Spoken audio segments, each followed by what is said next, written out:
You're listening to the SKYLIT Books podcast. We're an independent, general interest bookstore putting great reads in the hands of people in the Los Feliz neighborhood of Los Angeles. Hosted by resident Skylighters, we're here to bring you new and exciting author conversations, group reads, and bookseller chats. Happy listening. Hi, and welcome back to SKYLIT Books podcast. I'm Tyler, a bookseller at SKYLIT Books. We are here today with Vanessa A.B. and Lydia Kiesling, who will be discussing Vanessa's latest book.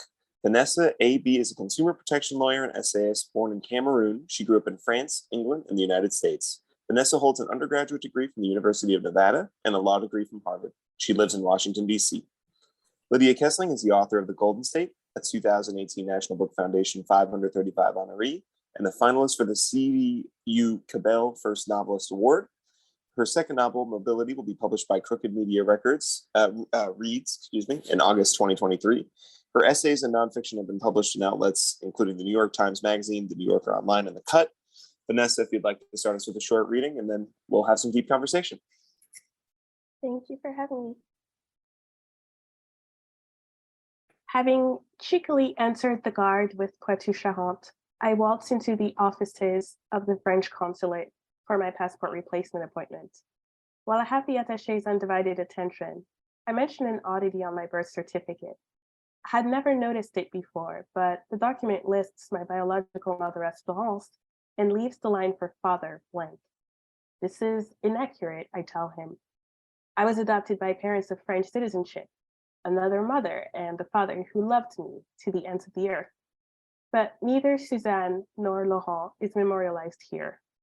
Surely this is a mistake. Does he not agree? The attaché squints back and forth between his computer screen and my birth certificate while I wait patiently, a black winter coat laid across my lap.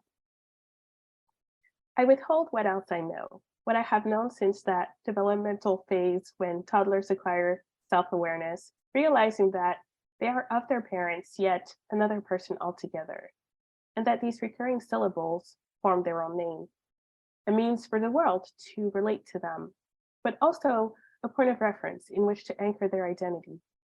My parents had wanted to be candid from the beginning. My real first name was not Vanessa, as everyone called me, and my real last name was not Juquois, the last name they had shared since marrying 1 year and 1 day before my birth. It was not Juquois, even though it appeared on my school files and on the booklet in which my pediatrician recorded my progress. Nor was I the biological result of their union. My name was Elizabeth Vanessa SKYLIT, and I was adopted. Synchronizing our last names was never high on their list of priorities. My parents insisted that nothing could list in our family, not the set of letters forming my legal name, not my face and not my skin, far darker than my daddy's. Names, to them, did not make family any more than blood or genes. I was their daughter from the moment they left Cameroon for France, with me in tow, that summer of '89. They hadn't built me from scratch, but had chosen me as their child. I loved them, and they loved me more. I was taught that family was this, but also something else. Family was what we created in intentionally being together. Outsiders only had so much power to define us. The proof was in the way we bled into each other. I was a Juquois in my grimaces, in my expressions, in my tics. My parents' slyness was baked deep into my own wry sense of humor. I was the worst of them, short-fused, hypersensitive, secretive, and the best of them, proud, loyal, resourceful. Often, the line between my genetic predispositions and their imprint on me seemed blurred. Was this not more the essence of family than a name? Still, I felt torn. Though we were one family, happy under the roof of our little rent-controlled apartment in Châtellerault, in the Plaine d'Ozon neighborhood, it seemed there were two of me. Elizabeth SKYLIT was a ghost, a memory. Once, she had been the speculative future in the imagination of her birth parents who had wondered, while pacing Yaoundé's hills in the days preceding her arrival, which of their likenesses she would carry most. That little girl's home was with them, thousands of miles south. Erased in all manner but paperwork, the ghost lingered. Being summoned by her name felt akin to hearing my genus and species. Description was accurate in a sense. I could answer to it, but the syllables meant nothing to me. The person I felt most like was the other me, Vanessa, je crois. Yet I understood that feeling was a fiction. Even when my school teachers played along, it was the ghost's name inked in my administrative files. The letters truest to me were borrowed, my identity conditional. How unsurprising that I would, at the age of almost 4, rechristen myself. My parents had picked a bedtime story featuring a little boy named Minnie Bill. I had felt such kinship towards this character that, beyond demanding that we reread the book dozens of nights in a row, I refused to answer to any other name than his for weeks on end. My tickled parents had indulged me. Another day, another set of letters. Rather than anchor me, then, my name kindled a sort of dissociation. I was both girls and neither, of my parents, but not enough. Was I already searching for a way to rewrite myself in the singular at this rechristening? One afternoon in '92, when I was not quite 4 years old, I awoke from a nap to an unfamiliar voice down the hallway. A nameless man stood across from my mom, in the living room of the little Châtellerault apartment. My brain would register the next minutes as if consciously aware that there would be no next time, no next visit. The outline of the memory is imprecise, but I remember him being a head taller than my daddy and blacker than the country sky at midnight. How he bantered with my mom in a language that I recognized but couldn't decode. How he called her by the secret nickname that only her family knew. And how they laughed like friends who had loved and betrayed and forgiven because nothing else could be done about the summer of '89, other than to be better to each other for my sake. I watched them with wide eyes, head resting against my mom's hips, and wondered whether the stranger was coming or going, whether we were in the beginning or at the end. My mom caught me staring at the white cat he had brought, a stuffed toy so pretty that it just might pounce to life. She bent down to let me examine it. "This one's not for playing," she said, then shelved it out of my reach. And what do we say? I thanked the stranger for the gift. Our eyes met. His existence had never struck me until that moment, but I remembered then that I had come out of another mother's belly. It occurred to me that, while my parents had never expanded on the fourth counterpart, the biological equivalent to my daddy, this could be him, I thought. Or rather, I knew. Without being able to quite articulate why, I felt a consuming urge to hear it confirmed from him. The rush collided against my manners. In this household, we respect our elders. In this household, we do not interrupt adults mid-conversation. We do not ask rude questions. We resist our impulses. Disobeying those secret rules risks a timeout or spanking. But I needed to know.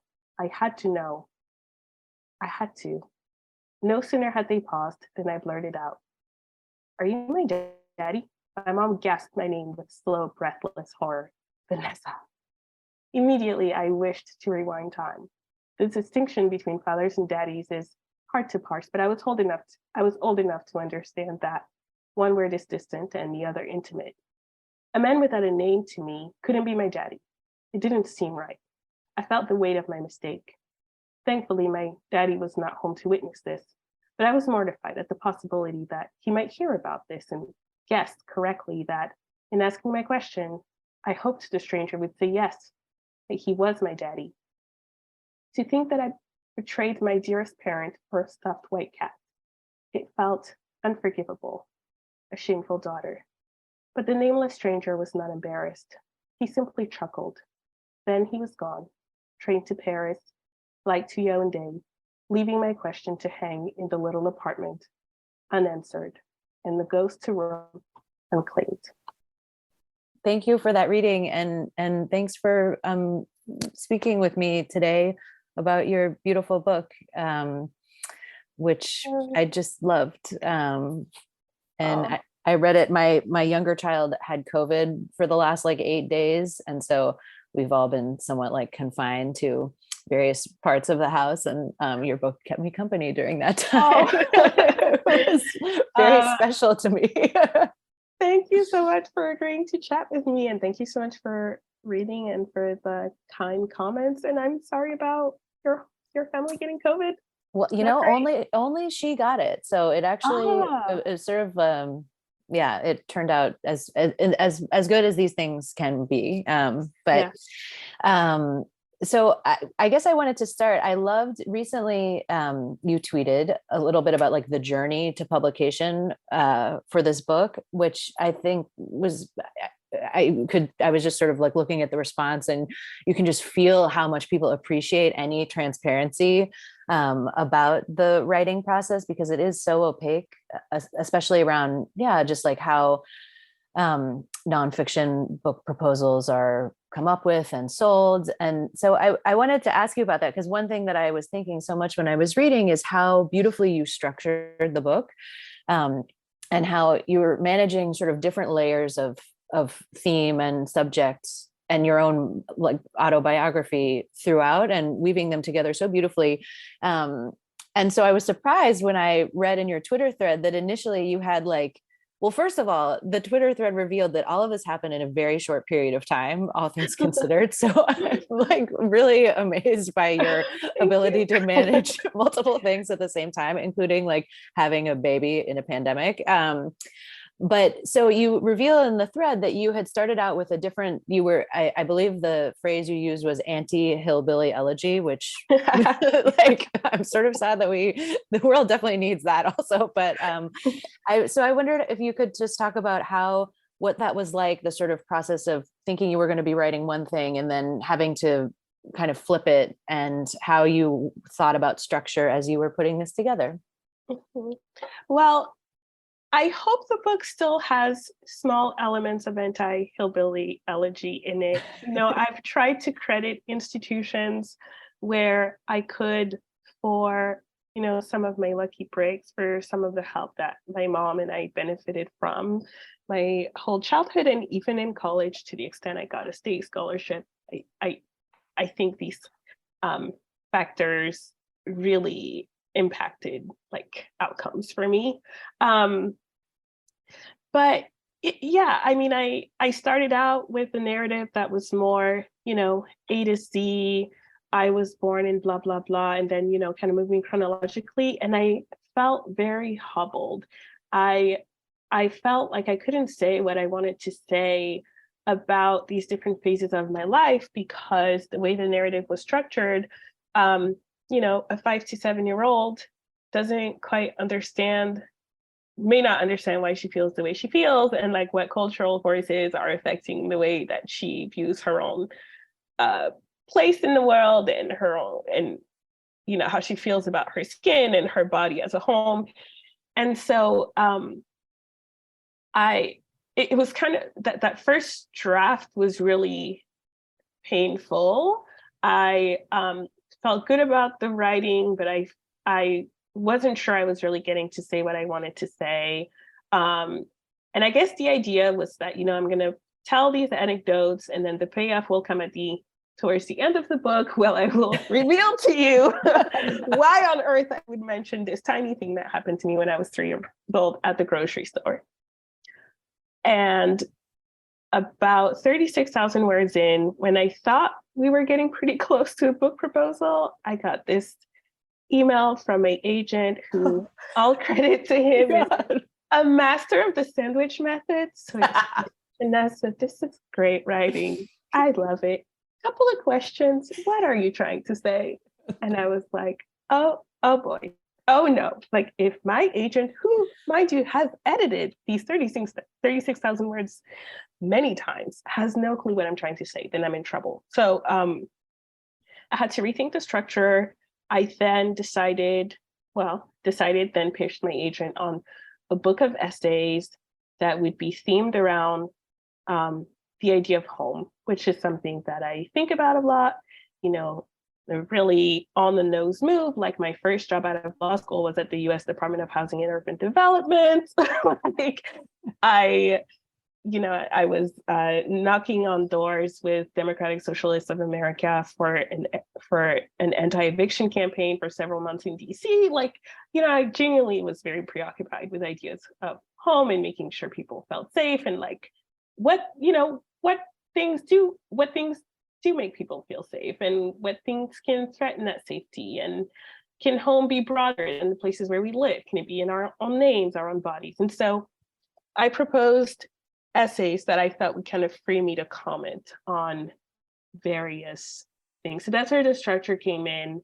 And then I tried to, then during the editing process, which I love editing, I think it's so fun. Once you've already gotten past the struggle of the white page and you actually have words to play with, I don't know if I have succeeded in doing this, but one of my favorite experiences with reading would be I don't know, in middle school and high school, when your English teacher would force you to really unpack a text, and why is the hat red? And why do we think he placed a pebble there? And I don't know, maybe some of it was a stretch, but I also like the idea of writers hiding these little nuggets, so that if you can get the straight story, but also if you're interested in making these little connections, that's there too. And so I tried to do that with this book. And the theme of layers comes back a lot, but I have also tried to layer the structure of the book. Well, it comes through so beautifully. And one thing that I admired so much about it is that in every, part of the sort of a main sort of feature of your own story is one of existing in many different places, different language. But you always cite wherever you are in your own story. I really love the detail that you bring to talking about the neighborhood where you are cited, talking about the physical space where you are cited. So, when you're buying your condo in Washington, D.C., it's not just I bought this condo, but it's what is the Petworth neighborhood? What are the other residents of the condo? What does it mean to be in this particular block? And I could really see, I was trying to piece together, because I had read your reported work before. And I don't think I realized until I was reading the book that you are a lawyer, doing whole jobs. But all of that came through so beautifully, and was married with the personal and the sort of self-reflective and really beautiful writing about your family and all your family members. So I thought it was just, I love that, because a lot of times I think people sort of think memoir is pure introspection, but you're which I think is a misapprehension of what memoir is, but your book is just so I'm me, but I'm also in the world, and how what does that look like? And well, so I wanted to also ask about how you brought your other, because it seems in my mind I was oh, she has had this long career as a writer and journalist, an essayist before coming to the book, but the book kind of makes it seem, and then they're sort of happening concurrently too, in addition to your full-time employment. So one thing that is you don't talk much about in the book is how you did start thinking oh, you know what, I want to pitch essays. I want to do some reported writing. How did that part of your career start out? It started out in 2016. A young person named Nathan Robinson, who had started his own little magazine, reached out to me out of the blue on Facebook. I don't know, I think he had seen posts of mine that he thought were engaging or funny. And, he was if you ever have an idea to write, you should come to me with an idea and we'll work together. And I was thank you so much for thinking of me. I never have any ideas, but I'll get back to you if I do. And eventually, I remember, oh my goodness, I think Eric Holder, who used to be the Attorney General of the United States, went into private practice after the Obama administration, and like there was some big scandal about Airbnb, like discrimination on the site and with hosts, and like Airbnb did a big mea culpa, and then they sent the report to Eric Holder to put his stamp of approval that like racism was now fixed at Airbnb. And I was like, that's outrageous. I'll write about that. And so that was my first essay for current affairs. And Nathan had an open door policy, so I think maybe I wrote a few times more, and then I started editing for the magazine. And so he really gave me my start, and it helped build my confidence. I look back at some of these pieces and I think they're too wordy, and like if I could go back and edit those, I would be pretty harsh. But it was a good place to practice and fail and learn. And then once that started happening, some editors on social media would reach out to me randomly and be like, "Hey, that was interesting. You should pitch me sometime." So I was really kind of privileged in that way. And once I started writing the memoir in earnest, really mostly 2019, there was a point at which my agent was like, "Look, you're a debut author. For us to sell this memoir, it would be helpful if you had more bylines in various places. So let's work on pitching ideas to various magazines." And so that was painful, but it was also a great exercise because I got rejected so much. So many just like ignored emails and gentle no's. And, it kind of, you need that tough skin if you're going to write a book, because most likely your agent or yourself are going to pitch book editors, and the same thing will happen. People will say no. And even now with a book coming out, I pitch and I don't always get it, but it's a good exercise. So that's how that started. How do you think, so one thing I was thinking about, you bring your expertise as a lawyer and someone who knows about like housing policies, and like you bring your professional like the expertise to your writing, and it made me think about how there's kind of like sorry, I've got a cat appearance. There's like a trope among writers, I think, that which is a little bit ungenerous, but sometimes people are like, well, every person I meet, if I tell them I'm a writer, they're like, oh, like I'd love to like put some writing together, like I'd love to do. And I always am like, first of all, I think that's funny because whenever I meet a doctor, I'm like, I actually dabble in medicine myself. But also I just think that's I wish that there were more writers who were like, I have a whole career that I have worked very hard to establish myself in, and I'm also now developing as a writer alongside that, and sort of bring those things together. Do you feel like that's how you want to move going forward? Or are you kind of like, I want to write a million more books? Like how do you, I guess that's a hard question. I'm like, what is your 5-year plan? That's a good question. I want the two to be very separate. That said, I think being a lawyer has helped my non-legal, non-work writing, in the sense that like I always assume that my reader is a skeptic. Like my reader doesn't have to believe me. I have to earn their trust. I have to back things up with evidence or explanations or rationales. So I think in some ways I'm like a little bit of a defensive writer, but then I think that's helpful because I anticipate a lot, like the way in which my argument will be taken down, which is a very like lawyer brain move. And I think my writing outside of work, I think, has made my work writing better, just because lawyers can write. Oh man, we can write real dry, just like ugh.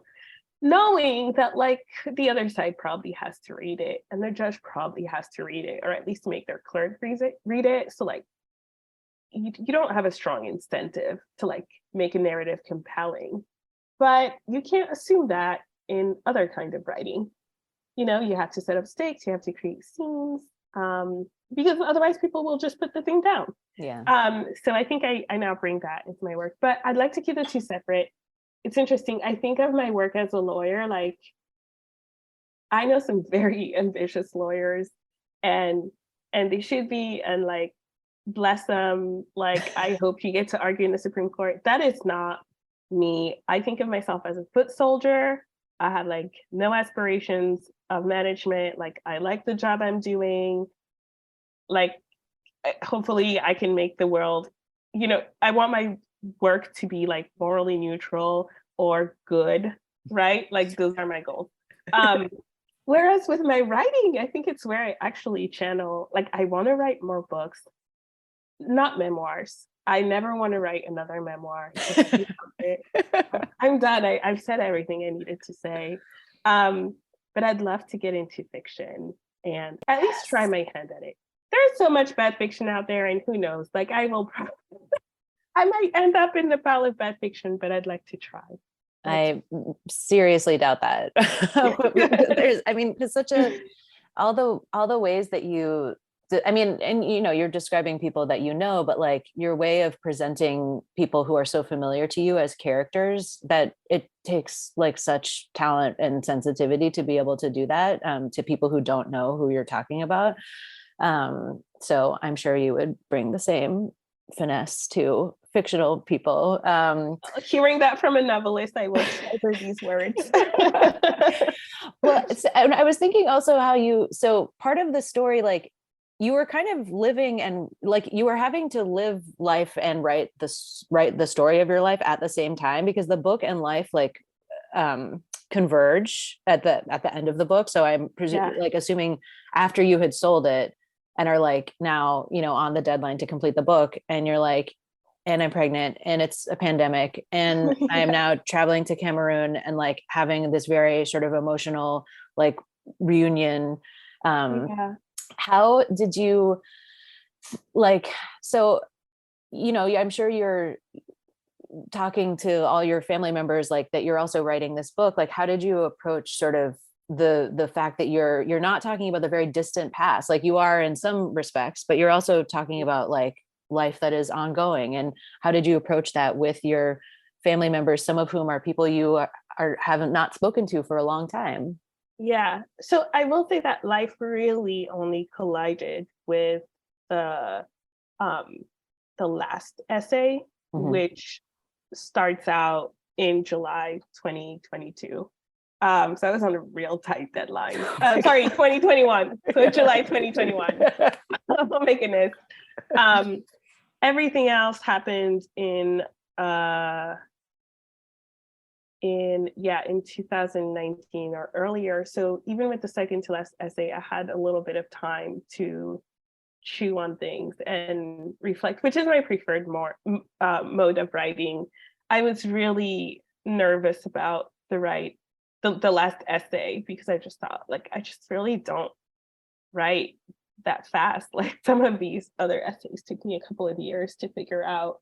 But something that did happen is that like I got better over time at writing. With the book kind of taught me how to write and helped solidify my voice. So I was able to move faster. But to get to your actual question, how did I didn't.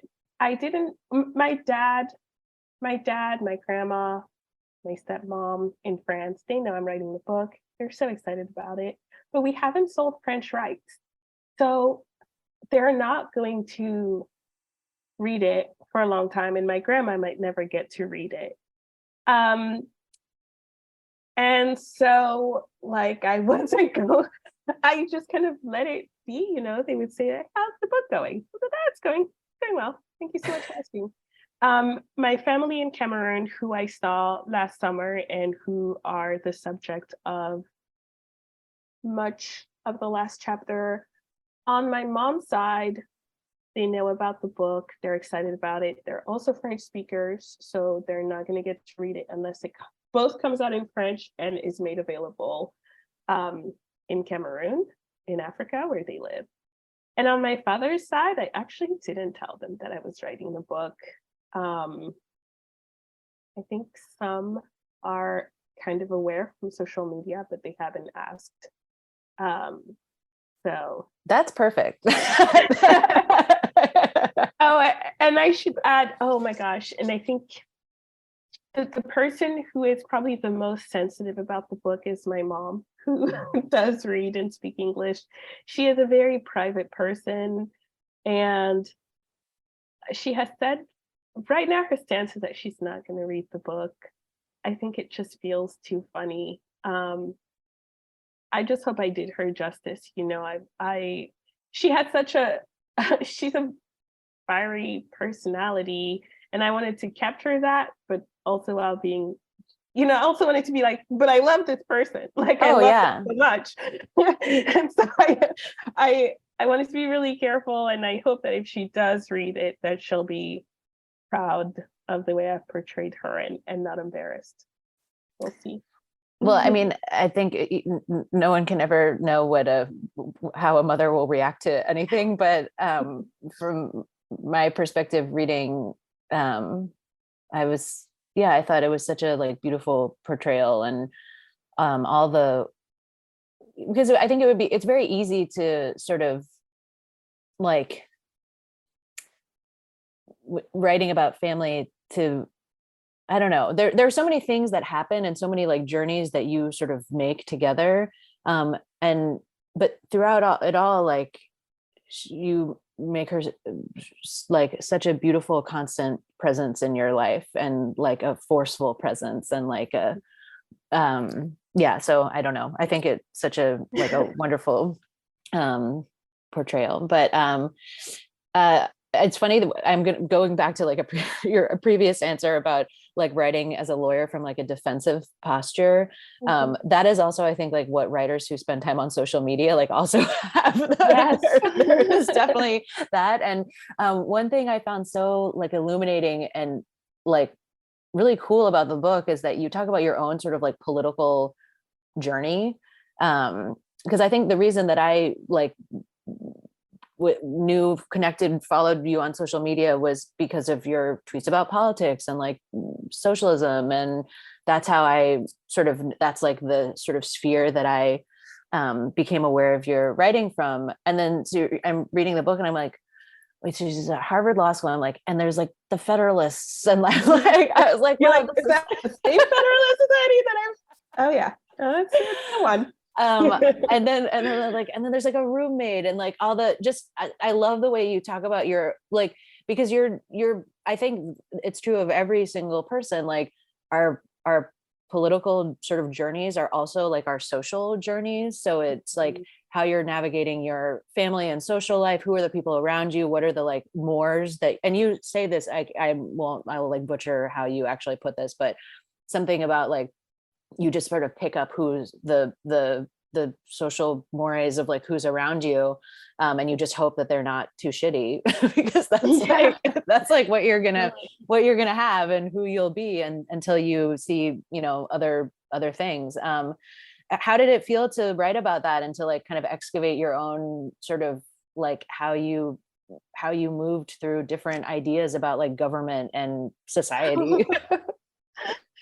I mean, it was difficult to write about, in part because, you know, I'm a little like mortified by some of the views I used to hold, but I also felt like it was important for me to be honest about how just kind of heinous some of my beliefs were, and like where they came from, and the kinds of things that I didn't really believe, but still kind of stood behind because I felt like my religion required me to. So yeah, I think I really tried to, I don't know how to put it. I guess I didn't want to cut myself too much slack. I wanted to be honest about where I came from, and what kind of helped turned me around. For me, it was this division from God and religion, but also, and I hope this comes through in the book, but like the generosity of my classmates. There's this idea actually that like a lot of people go into law school more liberal than they come out, and that just wasn't my experience at all. And people I became friends with at law school tended to be on the older side and tended to be liberals. And I couldn't have grown politically if these people hadn't been so patient with me, even when I said things that were like icky, and they were like, Vanessa, like, let's think about this. And I thought that was important. I hope that people who read it, who feel like they're still growing politically or are open to it, will see that like not all of us who are pretty strident on social media like started out in the quote unquote right place. Because I do stand behind the fact that I think I'm in the right place now, but it takes time, and it's okay to change your views, and hopefully people will be open to that. Yeah, well, I love that you like put that in there, because like, I mean, so many parts of America are like incredibly like conservative in a variety of kind of different ways, however that is defined, and it really cuts across kind of class lines and like across regions. And I think it's actually like a pretty foundational thing about a lot of just like American spaces. And yeah, I mean, when it was also just interesting to read about law school, because I've never been in an environment that's quite like that. And the way it's described, it's like, because it's like the absolute, like one of the most competitive places in the world, I imagine, and so elite and like hard to get into. And then the way you kind of describe the different people there, like it was interesting to just think about as a place where there are people who do have like different sort of political stances, and they're all like thrown together, and they're like, and you're all going to like be in charge in some way or another. Like, what is that going to look like, and how? So it was just such a revealing and like interesting glimpse into that world, I think, for those of us who like have not, gone to law school and don't know what that's like. And I'm just telling you nice things that I like about your book.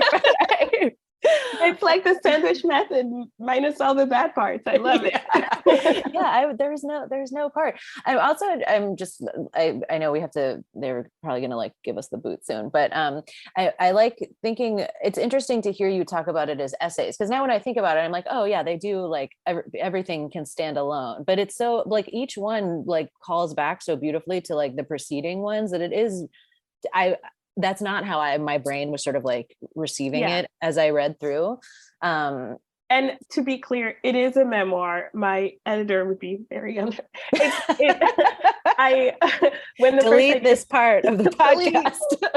No, when the first book failed and I repitched, I was thinking about it as a book of essays, but then once I started working with my editor, we went for memoir, and I did work really hard I had to move some around chronologically and just kind of build that connective tissue. But it's true that in the end, some of these chapters, really can stand alone. It's just however like, you want to call them. It's going to be like bleeped over, and they're going to be like chapters every time it says essay. We're going to redact this. Well, I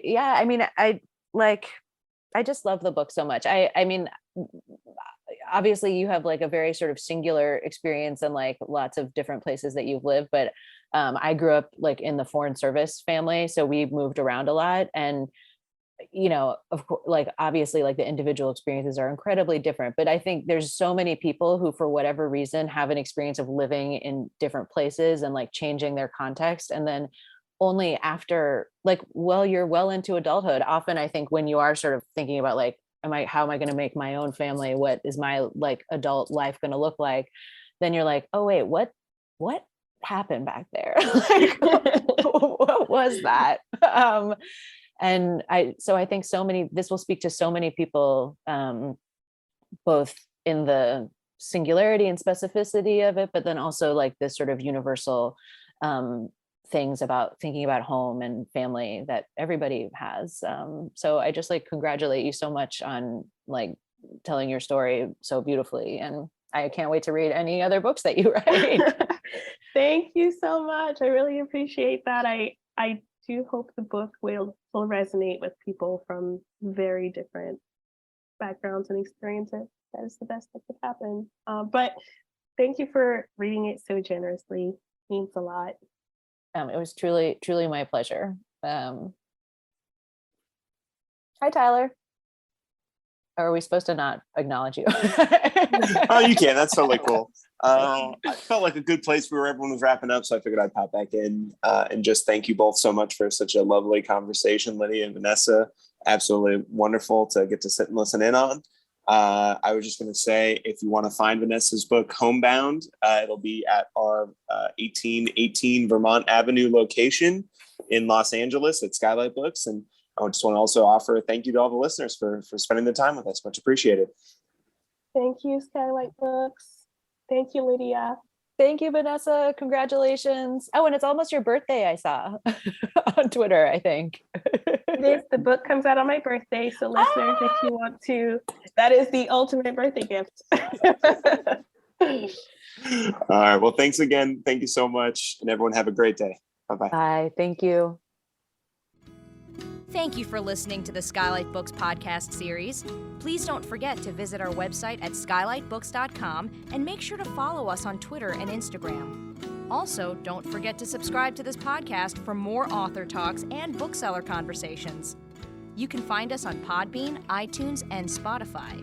Stay safe and healthy, and we hope to see you back in our store soon.